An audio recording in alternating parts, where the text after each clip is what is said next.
One of the other things that I find like fascinating, and that you do that is kind of weird by tour standards, is you travel alone like a lot, right? Like you go and you kind of just do that is like, how does that come about? Or is it just the way it is? Is there a reason for it? You just don't like anyone, or what's the reason for that? I definitely think I am an introverted extrovert. Um, I think I'm an introvert in a lot of ways. I can be outgoing and talk to people, but if it comes down to like how I recharge and reset after long days at the courts and long matches and a long season, I think I do my best having like my space. And you know how it is when you're traveling with people and traveling with a big team, it's not, they're there to support you, yes. But you're also there to support them in a lot of ways. And I don't think people understand that us as tennis players are also running a small business. And that can be, it's a lot. And for me, I feel like in the beginning of my career, I traveled a little bit by myself and kind of got used to it. I do like having people on the road. I think the biggest challenge, in addition to all this, has been that oftentimes it's hard to get one person to make like a 30-week commitment. And so then you have to get creative and, okay, I can have this person for 5 weeks. I can have this person for 10 weeks. I can have this person. But that becomes logistically challenging. And then a lot of times I'm just like, I can't deal with any of this. I can only deal with me right You're all now. fired. I am dealing Everyone. with enough just as myself. So I think I'm just okay. Like they have practice desks, they have string, they have hitting partners. All my friends on tour are here. Physios are here. Like I've got everything I need. And if there is like a week that's unique, I can try to find somebody that can come support me. But, only if like, I'm not just like having a coach for the sake of having a coach or having a physio for the sake of having a physio. It all has to serve a purpose. And I've been really lucky over the years. Like I have had some consistent people that I have worked with, but obviously, like they're not with me 365 days out of the year. Um, so yeah, it's just finding the balance. And I think with me, I don't like the feeling of having an entourage around me. I had times where I did have like a full team with me, and well, there were some great memories, and I enjoyed parts of it.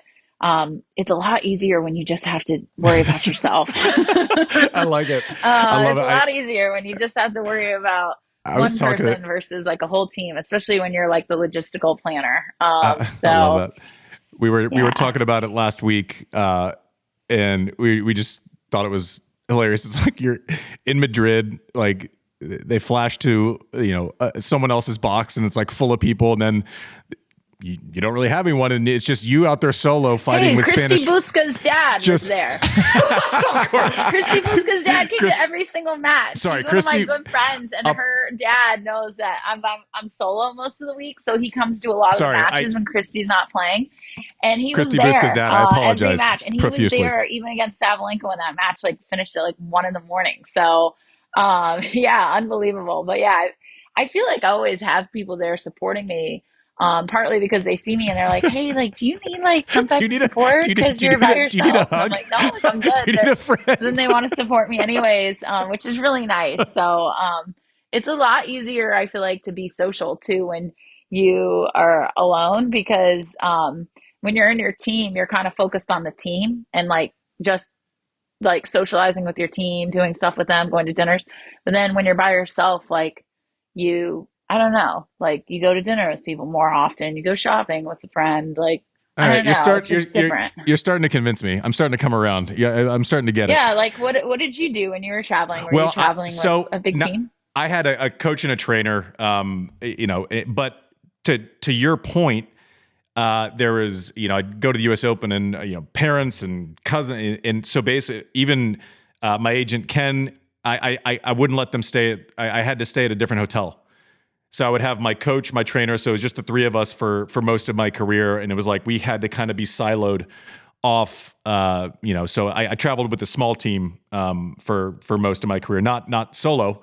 Yeah, I do Yeah, that a lot too now as I wish earlier in my career I would have done a better job of not staying at the yes, player never. hotels I never did it. because it is just it's like not a great like work life balance when Mm-mm. you go to like your space and then like you're in the elevator at like 11:30 p.m. or 12 p.m. and you're with so and so's mom or dad. Um, that might be a little bonkers also. And yeah, and so like that's just like yeah, I think you need to look forward to like going home at the end of the Ugh, day. I couldn't And agree I more. think if you spend 24/7 like with it the work life thing going on, like it's Yeah. too much. Um I always said I did. I so always said I didn't want to live my career at breakfast. Like I didn't want to have to oh my like God. talk to someone who I was going to have to play in 2 days and try to remember the name of their trainer who I've met. Like, cause you have a million, like on tour, you have a million acquaintances, right? But Yes. you don't know anyone's middle name. Like you don't know anyone's middle name. Like, you know, like there's a lot of acquaintances. There's a lot of, hey, how are you? Great. How are you? Great. And then it kind of past two questions. It's like, I don't Oh, know. I am We so share with you. space I feel often. like whenever I'm at like the player hotel too, like if I go down to breakfast, I'm gonna have like 15 different conversations Ugh. going on at once. And it's But it's like all the same when it's like conversation. 7 in the morning, I need time to wake up and have time me time. I'm with you. I'm with you. So because obviously this is your last year, how much are we going to see you play this year? Are you have you thought about schedule? Is it kind of is the schedule the same? Is it a full or do you just not know yet? Well, in years past, like balancing the work life thing component, I mean, the travel schedule that we have is incredibly challenging for me physically, mentally, emotionally. Being someone that's an introvert and loving being at home and being with my dog and not doing a whole lot. Like being on the road doing this tennis thing is definitely it definitely pushes me hard. And there's been years where I haven't played more than like 8 or 9 tournaments, I think. This year I've played, I think, more tournaments than I normally would, like an entire season. But we have Olympics coming up, so wanted to kind of prioritize playing as many tournaments as I could to see, you know, where I would end up with that. I'm in the race right now and doing well. So who knows? I might be able to go to Saudi Arabia at the end of the year, which would be so awesome. I've never been to that part of the world. I've been to, of course, like Abu Dhabi, Doha, and Dubai, but haven't made it to Saudi Arabia. I think it would be really cool to get to experience it and see it, and to make year end for the first time. So they're big goals, and I'll definitely have to keep up this excellent tennis that I've been playing, but I think it's worth you know trying to squeeze out a lot of these tournaments, even though it is a lot. But it's nice being like, okay, well next year I won't, you know, I'm not going to be traveling. I'm going to be at home. I don't have any tournaments next year, so I can play as many tournaments as I want right now. Yeah, we'll wrap after this. Give me one thing you think you'll miss about being on tour, and one thing that you won't miss at all. Oh, it's hard to narrow it down to one thing. Well, don't let me stop you. You set your own parameters for the question.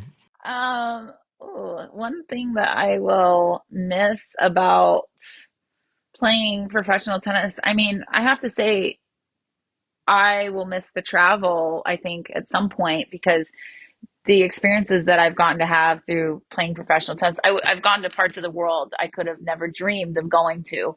And that's because of tennis. And it has opened up my eyes to so many things. I didn't have a passport until I was like 22 years old. Never had been out of the country, and to have traveled most of the world and to be introduced to different cultures and experiences. I mean, it's been the greatest thing, and I do love traveling. Definitely more on leisurely time than work.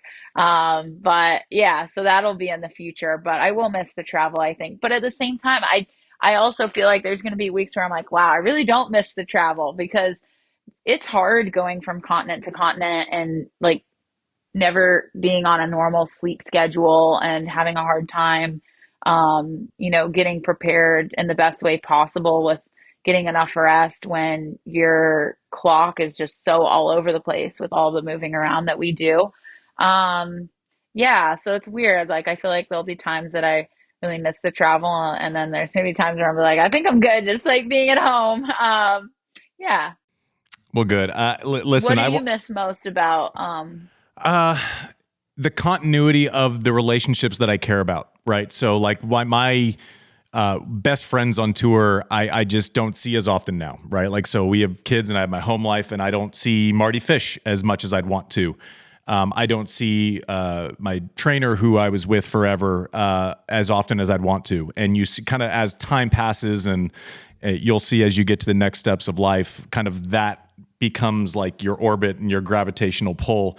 And so I think I miss the people. I don't miss traveling. I don't miss the anxiety of having to play a match at all. I said I don't know if I retired from tennis or I retired from waiting around.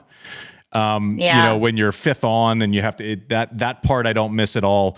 I've started hitting tennis balls again, so I still I think I have the innocent part of tennis back, which is nice because, every ball you hit for so long has an element of pressure to it. And so I like that being gone, and I just like playing the game now. But I know one other thing I won't miss. I definitely won't miss the people that have stalked me throughout my career and have made life difficult for me at times. Oh, that's weird. You're anti-stalker? That took a dark turn, but that's something I definitely won't miss. From a safety standpoint, I feel like maybe being at home, hopefully those people don't show up as often. Well, just make sure that your home address is hidden, I guess. But yeah, I could see where like I feel like anti-stalking is a pretty understand. It's a pretty understandable stance. It's a universal one. I think. I think that's pretty universal. Except for I guess the stalker, but yeah. Well, you know what I say? I say fuck those stalkers. Get away. Anyways, Danielle, I think you've been one of the biggest stories in tennis this year. It has been so much fun to watch. You have checked a box in producer Mike's bucket list. Yeah. Okay. Wait. I've got one last question, Andy. What do you got? Any tips for me on court? For on court, not right now. I wouldn't tell you a damn thing right now with the way that you've been playing. No, right now, no chance. Fun. No, set yourself up in the middle of the court and just distribute the way you've been doing it. I said, we were talking about after Charleston, I said, the way you're playing reminds me a little bit of my idol, Andre Agassi, where he would set himself up right in the middle, can go line, can go cross, but it was always on you in a hurry. You always felt like you were rushed, and it never stopped. It was like suffocating. So there is not a chance with the way that you've been playing that I would give you one piece of advice. Keep doing it. Keep enjoying it. Enjoy the rest of the year. We've enjoyed watching you this year. It has been just phenomenal to see. I'm glad that people are kind of seeing, the post-match interviews in Miami and Charleston. I think you're really flashing the personality maybe more than we've been able to see before, and it's just been great to watch. Nothing but success. And then if you're bored in retirement, come and join us, and we'll have longer conversations. Yeah, that's what I'm hoping for, to do something with Tennis Channel after I'm done. So, well, awesome. Yeah, maybe I'll see you on air. Yeah, we'll see you there. Thank you for making the time. I know you're busy playing in Rome right now, so good luck there. Good luck at Roland Garros, and for the rest of this year, we'll be watching. Yeah, thank you guys. It was nice to meet you too, Mike. Me too. So nice when I hear that I'm someone's favorite player.